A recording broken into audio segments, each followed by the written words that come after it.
Ua tala mai le langi le mamanu o le atua. Ua whaalia foi e le vani monimo le ngā luenga o na au. Amen. I le suafa man malo Yesu Keriso le ao le au Taumafai. O te whata alofa atuai i lau sunga le Tama'ita'i o le Sauniga, lau sunga le au soasoani tu fau ai tongi, ma lou falitua. Patalo fatu fo e le paia la silasi o tatou e kalesia. A inga, wo mai masani, o mwhai on tatou fai tapua inga fatasi, ile nei fo i aso sao le au Taumafai. Patalo fatu fo i ai latou, o loo mai moa, ma fafonga mai, i lunga upenga fiso ta inga, sia walofa, ta lofa lava.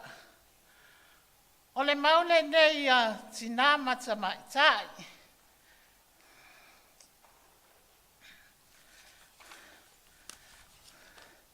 Manatu Autu, whaaetete po ai e te whaatua tuaina. Be careful who you trust. O se whautuanga le lei e tatau o na tātou whaetete ma mata ala i ai. I tangata ma whamatalanga e te le tali tonu i ai.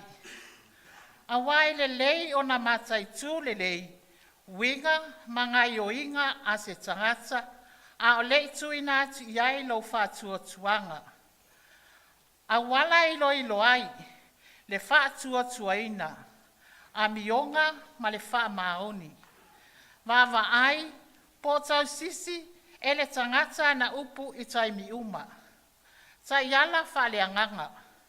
Fesili i le atua, mo le poto ma le mala malama. Tusi whai tau, salamo e lima sufa, whai upu mua, se iho le fitu.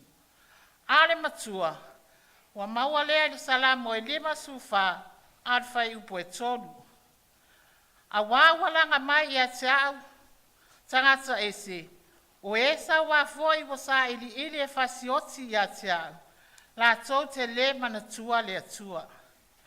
E whawa enga wa vaiva i aine nei Manatu Autu, ma enga mua, e le aise me lilo i le silafanga le atua, ma enga e lua i a e mataala, ma enga e tolu, sulufa i le atua, e maua ai le fisosoani, ma le vaenga e wha, e le lei le tonga fiti, ai le umi, vaenga mua. E le aise me lilo i le silafanga le atua. O se upu wa moni ma le loto lea, e whamenatu mai ai, e sila fia i le atua mea uma. E pei ana tā ua e le tusia Yeremia su fitu fai upo esfulu. Lea e ilo ai loto ma mawhau o tangata tai tuatasi. Sila fia le loto. E sila fia e le atua o manatu natunga ma lou loto. Le aise mea e nātia. E le aise ngā luenga po se amio e lilo ilana silafanga. Wha maoni i mea uma. E sila fia le malama ma le pō uli. O ana nia ma sa whaira, o se ulu ngā li i ua whamatalaina le tusipaia. Sa la ua ufoina le tau, o lo la ua whanua mo le ali. Peitai, o le mea na tupu. Ua ngalo i le ulu ngā li i le la ofo sa whai mo le ali. Ina ua vaai i le tupe. Ua la ave na o sina vaenga. Ai ua tuu isi e whaamalia i nai o la ua manao. Na la whata wina le la whanua. Ai na la tā ofi se vaenga le tupe, ma nā tia. Ua ngano i le urungali i. O lo sila fia mai i le langi i la ua. Ua pelongia le atua. Na la awina atu se isi vaenga i le au apostolo, ma whape atu. O le tau atoa lea. Ma pepelo ai i a Peteru ma le anganga pa ia. E ati le sila whanga le atua i o tātou tangata. Awana maliliu fafua sei le ngari. Ina ua la pelongia le au apostolo. O le la pelongia lava lea o le atua. O se fe au foi lea mo i tātou. Aua ne o tātou pelongia le atua. Awai le lilo se mea ilana silafanga. E nate toi tau ia ai i tātou. E tusa mā tātou wangsala. Whamautu ina i le luka e walu. Alona fai upu e sufitu. E fai tau mai whamure mole.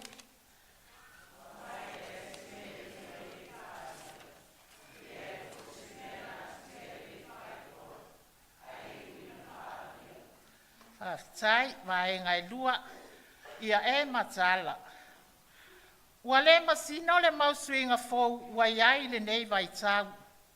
Ua sau pei o le ngaoi i le pou. A wale mea moni. A le matala i le tangata. E au lava i nā vanga i lo fatuatua. Ma e pa ua tuai le loloto le angasala. Ia e matala. O lona winga. Ia tatau ona ewa ai le lei, no fouta, ma sauni uni i mea o le atutupu. E tele ina whaunga mai e le tuspa ia le nei upu. E whamana tuai i tangata, le tā ua o le tau sisi le whatuatua, ma le ola sauni uni. Whautuanga autu, no fouta i tūlanga la matia. Ia e matala pea i mea o lo tutupu i lo si o manga, mo lo saunga le mū. Whaalea nganga. Ia tau sisi le talo. E tu ai ma o onga le tuspa ia. Sauni uni taimi uma. O lo manino mai le tusipa ia le tala i le fata oto. A Yesu i tau pou valea, ma tau pou popoto. O lo fa matala a Yesu, tau pou e toa se fulu. E toa lima na popoto, ma le toa lima na valea. O e na o e whawhitai iai le whato a whai a wā.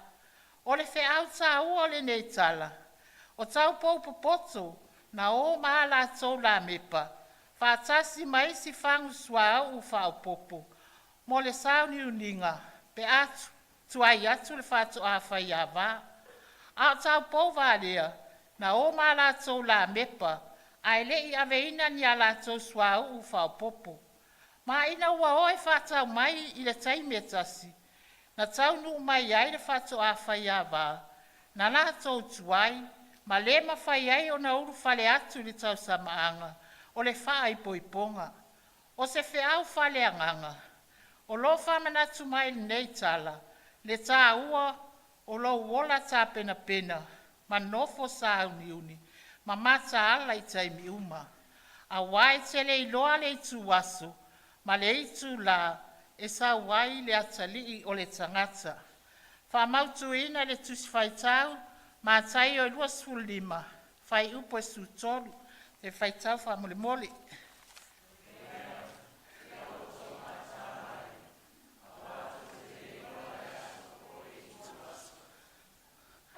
Vaenga e tolu, suru whai le atua, e mawai le sosoani. O le surufai le atua, e mawai le file mu, le malosi, malo fisoa suan moni. I taimi o puapua ngā, mawhai ngata. A wala e mawai le sosuani, o le tatalo. Tatalo i le atua malo fatua tua, ma o mana o nga uma. Whai tau le tusipa ia, sa ili se wha mawhana whananga mo oe, mai le upua le atua. O le whātua tua, whaalongo lo loto, ma o manatu le malosi, ma le alofa tu noa le atua. O lo manino le tusipa ia le tala i ahana. O le tala i ahana o lo le tusi mua mua Samuelu. O se Tinā loto mawalalo, ai le whanau. Aina sa ili fisosoani o ia i le atua, ma lona whātua tua, e ala i le talu. Malona loto a Atua. Ia foa i mai se tama mo ia. Ona foa i mai lea e le Atua o Samuelu. Lea na ia toe o foina mo le lii, mo lana ngā luenga. E tusa o lana tatalo i le Atua. Wa au mai manino le nei tala se whātaita inga le lei mo i tātou. E lea I lava se isi o tātou te sulwhai ai, mo se fesoasoani, wana o lea tua lava I tua tasi. E tele whawhita uli sa whiangai mahana, ona ole a amo tangata I a te ia, ona I le whanau. Ai numera tasi le atua le mawhauwhau hana, e mawai se fesoasoani mo ia. Le ana tali mai ai le atua I lona manau. E pei foi ona tā ua e tā vita I lana salamu. E whasanga e o mata I maunga. E o mai ai lo fesoasoani. O lo fesoasoani. E mai lea li lea. Tusi vai tau, Samuelu mua. Mua Samuelu, tā mua. Ad fai upo esfulu, te fai tau mai wha moli.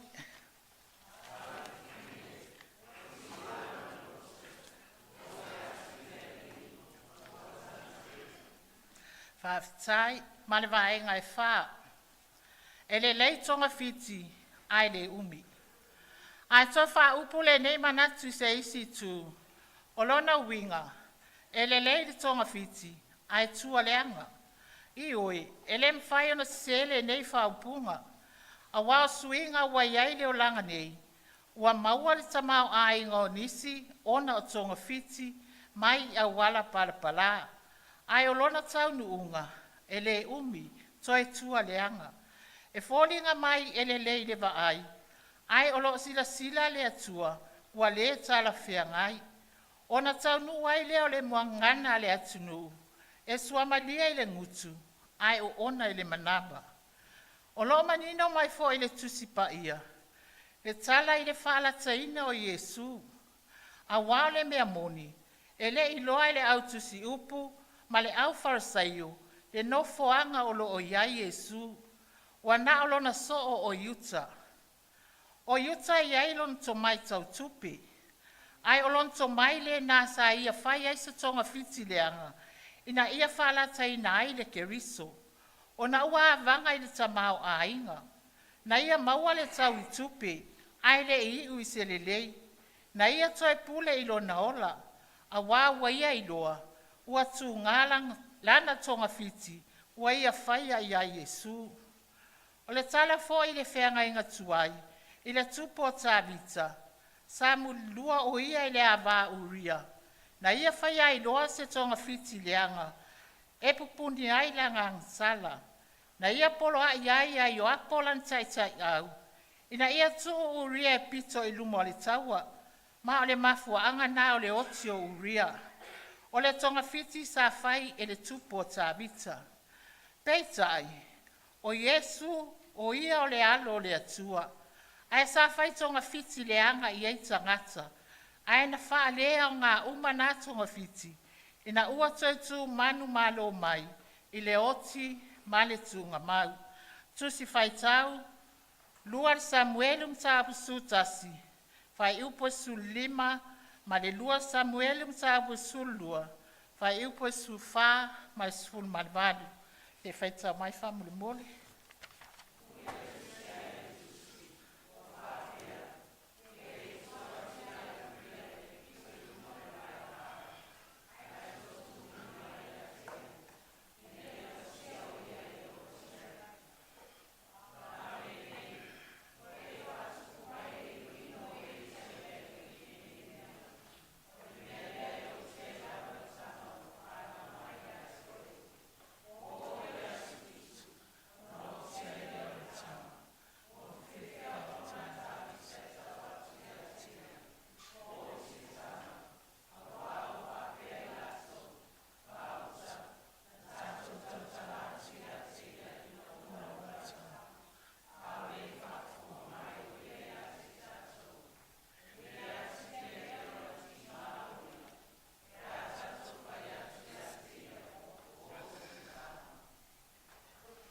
Taftai.